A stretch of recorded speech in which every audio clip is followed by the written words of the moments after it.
दोस्तों नमस्कार। हिंदी की बिंदी चैनल पर आप सबका स्वागत है। मैं हूं डॉक्टर प्रदीप प्रसन्न और आप भी प्रसन्न होंगे ऐसा मुझे विश्वास है। तो आइए आज हिंदी व्याकरण, हिंदी भाषा, हिंदी साहित्य में कुछ नई बातें सीखते हैं।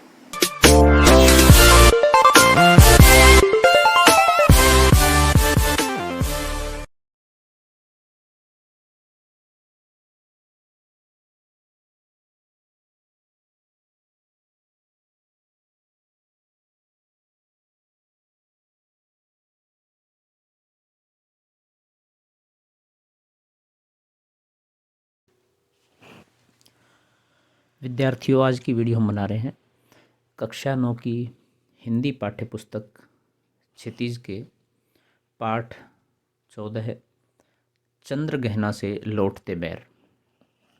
ये केदारनाथ अग्रवाल द्वारा लिखी गई कविता है।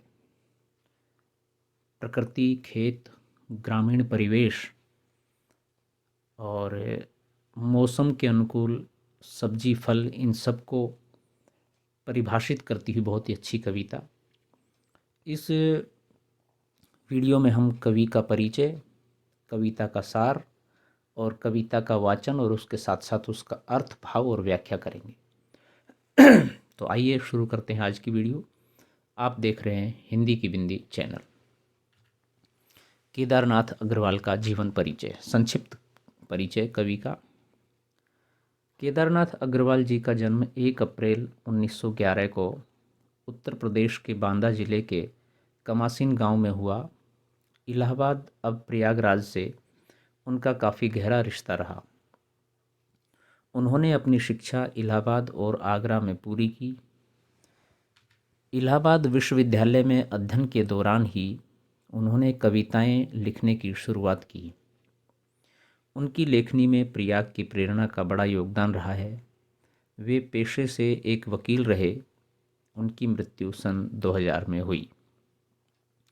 युग की गंगा, नींद के बादल, लोक और अलोक, आग का आईना, पंख और पतवार, अपूर्वा, बोले बोल अनमोल, आत्मगंध आदि उनकी प्रमुख कृतियां हैं। उन्हें सोवियत लैंड नेहरू पुरस्कार, साहित्य अकादमी पुरस्कार, हिंदी संस्थान पुरस्कार जैसे बड़े पुरस्कारों से सम्मानित किया गया। प्रगतिवादी धारा के कवियों में उन्हें प्रमुख माना जाता है। उनकी कविताओं में जन सामान्य का संघर्ष और प्रकृति का सौंदर्य दोनों ही देखने को मिलते हैं। उन्होंने अपनी कविता की भाषा को अत्यंत सरल रखा है, जिससे आम आदमी भी उनकी कविताओं से आसानी से जुड़ सकते हैं। चंद्र गहना से लौटती बैर कविता का सार। प्रस्तुत कविता में कवि केदारनाथ अग्रवाल जी ने गांव के प्राकृतिक सौंदर्य का बड़ा ही मनोहर वर्णन किया है। हरे भरे खेत, बगीचे या फिर नदी का किनारा, सभी कवि की इस रचना में जीवित हो उठे हैं। जिस समय यह कविता केदारनाथ जी ने लिखी थी, वे नगर में रहते थे और किसी कार्यवश वे चंद्रगहना नामक गांव में आए थे। लौटते वक्त एक खेत के पास बैठकर वो प्रकृति का आनंद लेते हुए इस कविता की रचना करने लगे।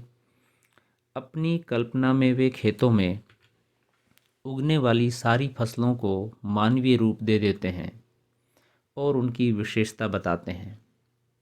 वे ये भी बताते हैं कि वो क्यों सुंदर लग रही है। कवि केदारनाथ अग्रवाल जी अपनी कविता में नदी के तट पर भोजन ढूंढ रहे बगुले के साथ साथ उस पक्षी का भी बहुत ही सुंदर वर्णन करते हैं जो नदी में गोता लगाकर अपना भोजन प्राप्त करता है। उनके जाने का समय हो जाता है, उनकी ट्रेन आने वाली होती है। उन्हें इस बात का बहुत दुख होता है कि उन्हें इस प्राकृतिक सौंदर्य से भरे गांव को छोड़कर फिर से नगर में जाना पड़ेगा, जहां रहने वाले लोग स्वार्थी एवं पैसे के लालची हैं, जिन्होंने गांव की सुंदरता को कभी देखा ही नहीं है। इस तरह हम कह सकते हैं कि कवि अपनी कविता के द्वारा अपने मन की बात कहने में पूरी तरह से सफल हुए हैं। यानी कि स्वाभाविक रूप से व्यक्ति कहीं पर भी चला जाए, किसी भी स्थिति में रहे, लेकिन जितना वो प्रकृति के नज़दीक रहता है, जितना वो प्राकृतिक रहता है, उतना अधिक आनंदित महसूस करता है। और गांव, देहात, फसल, फूल, पौधे, पत्तियां, ये सब ऐसी जगह हैं जहाँ पर निश्चित रूप से अभी भी प्रकृति और प्राकृतिक वातावरण सहजता मौजूद है। तो वहीं व्यक्ति का मन लगता है, वहीं वह रमता है। तो कवि ने उन्हीं स्थितियों को यहाँ पर वर्णित किया है। चंद्रगहना से लौटती बेर कविता का भावार्थ।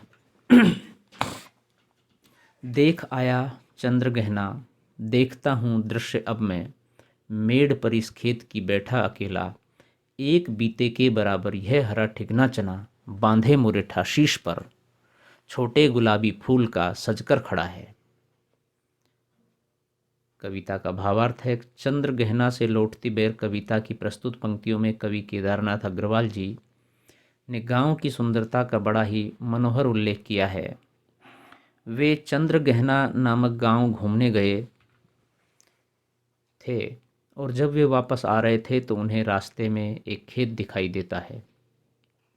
अभी उनकी ट्रेन को आने में भी बहुत वक्त था, इसलिए कारण वो खेत की प्राकृतिक सुंदरता को निहारने के लिए एक मेड़, दो खेतों के बीच मिट्टी का बना हुआ रास्ता पर बैठ जाते हैं और खेतों में उगी फसलों तथा पेड़ पौधों को देखने लगते हैं। आगे कवि कहते हैं कि मैंने चंद्रगहना नामक गांव देख लिया है। अब मैं इस खेत की मेड़ पर बैठकर खेत की प्राकृतिक सुंदरता का लाभ उठा रहा हूँ।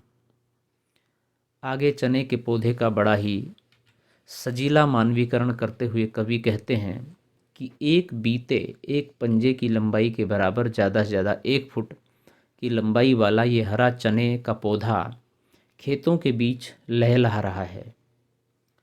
चने के पौधों पर गुलाबी रंग के फूल खिले हुए हैं और उन्हें देखने से ऐसा लग रहा है मानो कोई दूल्हा पगड़ी पहनकर सज धरकर शादी के लिए तैयार हो रहा हो। पास ही मिलकर उगी है, बीच में अलसी हठीली, देह की पतली कमर की है लचीली, नील फूले फूल को सर पर चढ़ाकर कह रही जो छुए है दूं हृदय का दान उसको। भावार्थ है। इन पंक्तियों में कवि केदारनाथ अग्रवाल जी ने अलसी के पौधों का मानवीकरण किया है। अलसी का पौधा बहुत ही पतला होता है और थोड़ी सी हवा के कारण भी हिलने लगता है और झुककर फिर खड़ा हो जाता है, इसलिए कवि ने उसे यहाँ देह की पतली और कमर की लचीली कहा है। उन्होंने चने के पौधों के पास में ही उगे हुए अलसी के पौधों को नायिका के रूप में दिखाया है। उनके अनुसार यह नायिका बहुत ही जिद्दी है और इसीलिए हठपूर्वक इसने चने के पौधों के मध्य अपना स्थान बना लिया है। इन पौधों में नीले रंग के फूल खिले हुए हैं जो ऐसे प्रतीत हो रहे हैं मानो नायिका अपने हाथों में फूल पकड़कर अपने प्रेम का इजहार कर रही हो। जो उसके इस प्रेम को स्वीकार करेगा वो उस पर अपना प्रेम लुटाने के लिए तैयार खड़ी है। आगे है कविता। और सरसों की न पूछो, हो गई सबसे सयानी, हाथ पीले कर लिए हैं, ब्याह मंडप में पधारी, फाग गाता मास फागुन, आ गया है आज जैसे। भावार्थ है। इन पंक्तियों में कवि ने खेतों के प्राकृतिक सौंदर्य की तुलना विवाह के मंडप से की है। खेतों में चने और अलसी के पौधे अपने सौंदर्य का प्रदर्शन कर रहे हैं, वहीं इन सब के बीच सरसों की तो बात ही निराली है। सरसों के पौधे पूरी तरह बढ़ चुके हैं और उन पर पीले रंग के फूल भी खिल चुके हैं। ये पीले पुष्प सूर्य की रोशनी में किसी नई दुल्हन के हाथों की तरह चमक रहे हैं। सरसों की फसल पक चुकी है, इसीलिए कवि कहते हैं कि कन्या शादी के लायक हो चुकी है और अपने हाथ पीले करके इस खेत रूपी ब्याह मंडप में पधारी है। ऐसा लग रहा है जैसे फागुन का महीना स्वयं फाग होली के समय गाया जाने वाला गीत गा रहा है। आगे है। देखता हूँ मैं स्वयंवर हो रहा है, प्रकृति का अनुराग अंचल हिल रहा है। इस विजन में दूर व्यापारिक नगर से प्रेम की प्रिय भूमि उपजाऊ अधिक है। कविता के इन पंक्तियों का भावार्थ है। इन पंक्तियों में कवि ने गांव की प्राकृतिक सुंदरता एवं शहर की तुलना की है। उनके अनुसार शहर में रह रहे लोगों के पास इतना वक्त भी नहीं होता कि वो इस प्राकृतिक सौंदर्य का लाभ उठा पाएं। निरंतर होते निर्माण के कारण शहर में हर जगह सिर्फ कंक्रीट की इमारतें ही दिखाई देती हैं।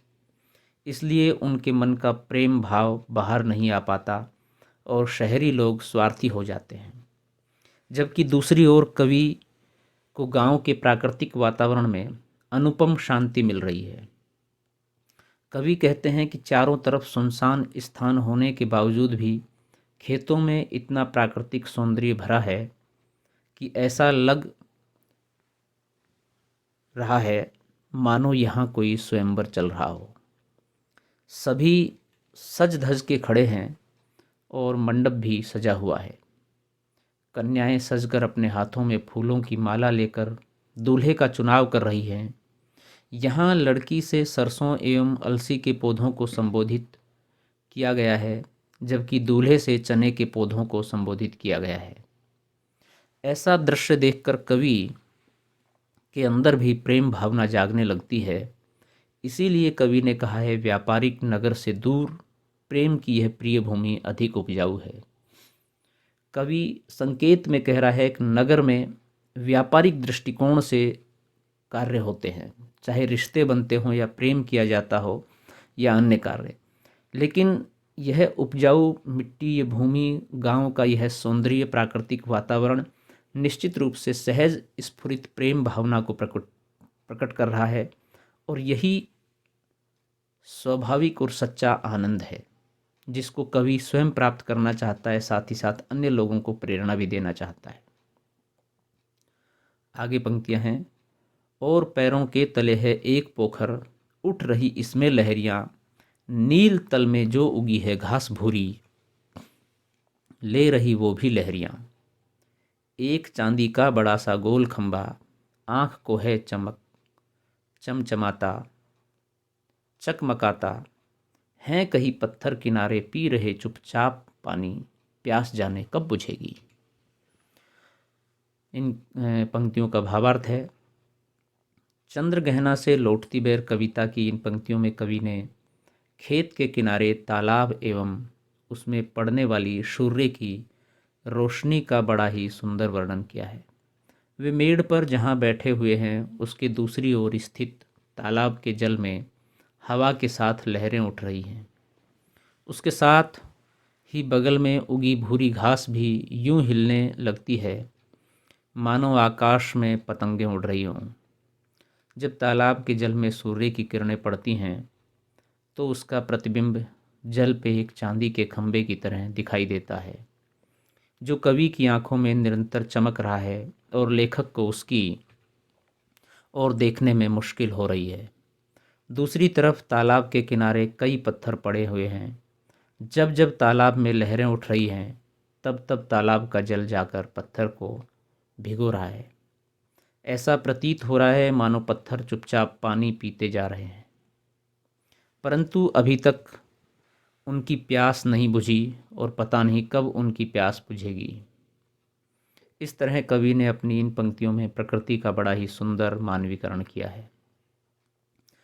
आगे पंक्तियां हैं। चुप खड़ा बगुला डुबोए टांग जल में, देखते ही मीन चंचल ध्यान निद्रा त्यागता है, चट दबाकर चोंच में नीले गले को डालता है, एक काले माथ वाली चतुर चिड़िया श्वेत पंखों के झपाटे मार फोरन टूट पड़ती है भरे जल के हृदय पर, एक उजली चटुक मछली चोंच पीली में दबाकर दूर उड़ती है गगन में। भावार्थ है इन पंक्तियों का। कवि देखते हैं कि तालाब के किनारे उथले जल में कुछ बगुले खड़े हैं। ऐसे खड़े हैं मानो वो जल में पैर डुबोए खड़े खड़े सो रहे हों, नींद ले रहे हों। लेकिन जैसे ही उन्हें जल के अंदर कोई मछली हिलती ढुलती महसूस होती है या दिखाई देती है तो वो अपनी चोंच तेजी से जल के अंदर डालकर उस मछली को पकड़कर निगल जाते हैं। वहीं दूसरी तरफ जल के ऊपर एक काले रंग के सिर वाली चिड़िया उड़कर चक्कर लगाते हुए तालाब के जल में नज़र रख रही है। जैसे ही उसे जल के अंदर मछली नज़र आती है, वह बिजली की तेज़ी से अपने सफ़ेद पंखों के सहारे जल को चीरती हुई गोता लगाकर अंदर चली जाती है और उस मछली पर टूट पड़ती है। उस चमकती हुई मछली को वह काले माथे वाली चिड़िया अपनी पीली चोंच में दबाकर ऊपर आकाश में दूर उड़ जाती है। आगे की पंक्तियां हैं। ओ यहीं से भूमि ऊंची है जहाँ से रेल की पटरी गई है, ट्रेन का टाइम नहीं है, मैं यहाँ स्वच्छंद हूँ जाना नहीं है। इन पंक्तियों का भावार्थ है, कवि जहाँ बैठकर गांव के प्राकृतिक सौंदर्य का लुत्फ उठा रहे हैं, वहीं से कुछ दूर जाकर भूमि ऊंची हो गई है जिसके पार देखा नहीं जा सकता। उस ऊंची उठी भूमि के दूसरी तरफ ही रेल की पटरी बिछी हुई है। वहीं कहीं रेलवे स्टेशन है जहां से कवि वापस जाने के लिए ट्रेन पकड़ने वाले हैं, परंतु अभी ट्रेन को आने में बहुत समय बाकी है। इसलिए कवि पूरी स्वतंत्रता के साथ खेतों के मध्य बैठकर सभी जगह ताक ताक कर प्राकृतिक सौंदर्य का मजा ले रहे हैं। ये सब उन्हें बहुत ही आनंददायी लग रहा है, क्योंकि शहर में उन्हें रोज़ रोज़ ऐसे सौंदर्य को देखने का मौका नहीं मिलता है। आगे की पंक्तियां हैं। चित्रकूट की अनगढ़ चोढ़ी कम ऊंची ऊंची पहाड़ियाँ दूर दिशाओं तक फैली हैं, बांझ भूमि पर इधर उधर रीवा के पेड़ कांटेदार कुरूप खड़े हैं। भावार्थ है, कवि की नज़र खेतों से उठकर दूर जाती है तो उन्हें चित्रकूट की असमान रूप से फैली ऊंची नीची पहाड़ियाँ नज़र आती हैं, जो ज़्यादा ऊंची नहीं हैं लेकिन बहुत दूर तक फैली हुई हैं। इसलिए कवि ने कहा है कि ये दूर दिशाओं तक फैली हुई हैं। कवि को ये पहाड़ियाँ उपजाऊ भी नज़र नहीं आ रही हैं, क्योंकि उन पर रीवा नामक कांटेदार वृक्षों के अलावा और कोई हरियाली नहीं है। आगे की पंक्तियां हैं कविता की। सुन पड़ता है मीठा मीठा रस टपकाता, सुग्गे का स्वर टें टें टें टें सुन पड़ता है। वन स्थली का हृदय चीरता, उठता गिरता सारस का स्वर टिरटों टिरटों, मन होता है उड़ जाऊं मैं पर फैलाए सारस के संग। जहाँ जुगल जोड़ी रहती है हरे खेत में, सच्ची प्रेम कहानी सुन लूं चुपके चुपके चुप्पे चुप्पे।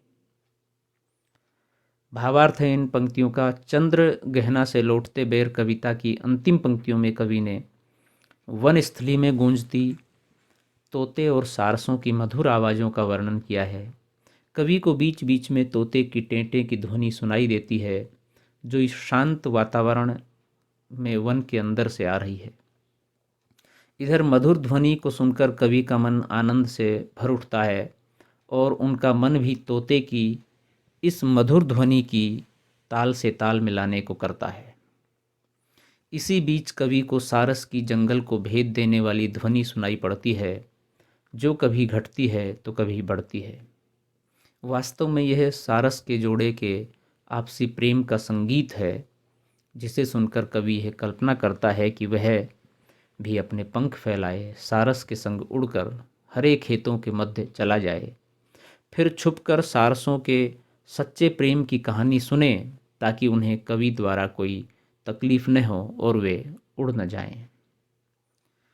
तो विद्यार्थियों, चंद्र गहना से लौटते बगर बैर कविता के माध्यम से कवि ने एक पूरे प्राकृतिक वातावरण को, ग्रामीण परिवेश को और जो भी फसल वो देखता है खेतों में, उनके वर्णन को, पक्षियों को, इन सब को बहुत ही सुंदर शाब्दिक चित्र के माध्यम से यहाँ वर्णन किया है।